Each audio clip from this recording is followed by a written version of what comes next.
특혜 논란을 넘어 신뢰를 되찾는 건 삼성만의 숙제가 아닙니다. 고 이건희 회장은 삼성특검 당시 사회 환원을 약속하고 징역 3년에 집행유예 5년, 이른바 재벌 3호 법칙만큼 선고받고 풀려났습니다. 하지만 감형이나 사면을 앞두고 재벌 회장들이 내놨던 대국민 약속들 대부분 지켜지지 않았습니다. 이어서 한우리 기자입니다. 검찰에서 성실하게 답변하겠습니다. 마지막으로 한 가지, 비자금 직접 조성하셨다는 혐의를 인정하십니까?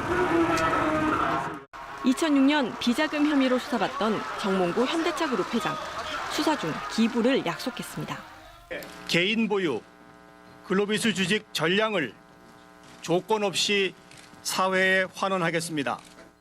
본인과 아들 정의선 사장의 현대글로비스 주식 1조 원어치를 모두 헌납하겠다는 것. 이에 항소심 재판부는 대국민 약속을 한 것을 유리한 양형 사실로 보겠다면서 1심 징역 3년을 깨고 징역 3년, 집행유예 5년으로 감형해 줍니다. 그런데 이 판결을 내린 항소심 재판장, 퇴직 뒤 현대이노션 감사위원을 맡습니다. 감형된 뒤 정몽구 회장 약속을 지켰을까? 아닙니다. 특히 아들 정의선 회장의 글로비스 지분은 단 한 주도 내놓지 않았습니다. 정 회장에게 향후 계획 직접 물어봤습니다. 글로비스 지분에 대해서 회장님 지분 지금 타이밍이 아닌 것 같아요. 그거는 뭐 다음에 이제 보시면 알 겁니다. 2003년 분식회계 등의 혐의로 수사를 받은 최태원 SK 회장도 문제가 된 워커힐 호텔 주식을 내놓겠다 했습니다.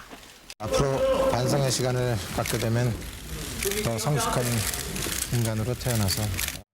이때도 항소심은 징역 3년, 집행유예 5년으로 감형해주며 장래 기업 활동에 기여할 것, 사제 출연 등 노력한 사정이 보인다고 했습니다. 반성하겠다던 최 회장, 8년 뒤 또다시 검찰 문턱에 섰습니다. 8년 만에 다시 출석하셨는데요. 다시 와보시니 소감이 어떠신가요? 이제 모시겠습니다. 그런데 알고 보니 최 회장의 변호인, 8년 전 사건에서 최 회장을 집행유예로 감형해준 항소심 판사였습니다. 혜택을 받기 위해서 재벌들 봐주기 재판한 거 아니야? 이렇게 의심할 수밖에 없지 않겠습니까? 유전무죄, 무죄유죄 이런 비난들이 일어날 수밖에 없다고 생각이 들고요. 두 회장은 집행유예 선고가 확정된 뒤 2008년 8.15 특별 사면으로 나란히 면죄를 받았습니다. KBS 뉴스 한울입니다.